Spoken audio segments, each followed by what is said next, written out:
окупанти збирають ще. Nous devons aider le continent to africain. live with us the European dream. Good friend of Taiwan. Europe Matin. La revue de presse internationale nous emmène d'abord en Inde avec vous, comme Bastin. Bonjour. Bonjour. À la une des journaux indiens ce matin. Ici, l'émotion domine à l'annonce de la nomination prochaine de Rishi Sunak. Il va créer l'histoire en devenant la première personne d'origine indienne et de confession hindoue à diriger le Royaume-Uni, souligne le Time of India.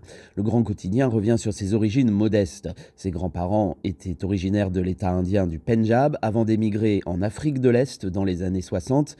Une pauvreté lointaine dorénavant. Rishi Sunak est aujourd'hui l'homme le plus riche du Parlement britannique, rappelle NDTV. Il est marié à la fille du chef d'Infosys, le géant indien de l'informatique, un multimillionnaire qui pratique le cricket pour garder la forme.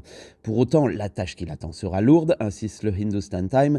Ce Premier ministre symbolique doit restaurer la crédibilité financière du Royaume-Uni après le mandat catastrophe de Liz Truss. Nous sommes maintenant au Maroc avec vous, Alexandre Blanc. Les gros titres de la presse marocaine ce mardi.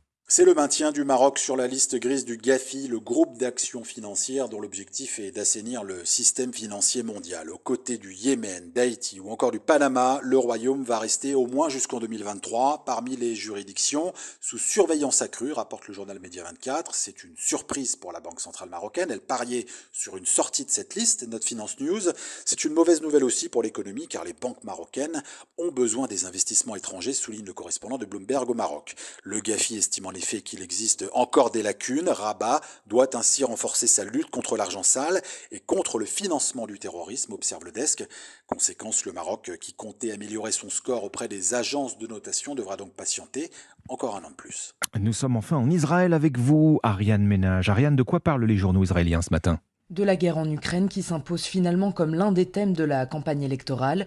Illustration hier lors d'une conférence du journal Haaretz. Des candidats se succèdent sur scène, puis Volodymyr Zelensky apparaît en vidéo.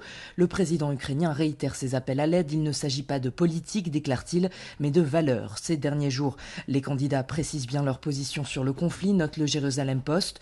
Dans une volte-face, Benjamin Netanyahou assure par exemple qu'il considérerait envoyer de l'aide militaire à Kiev si nommé Premier ministre. Yair Lapid, actuellement en poste, a aussi fait un pas dans ce sens. La guerre était pourtant jusqu'à présent à peine mentionnée dans cette campagne, rappelle le Yediot Aharonot, en cause notamment la bataille pour le vote d'une partie de la communauté russophone du pays. Elle représente ici environ 15% de la population.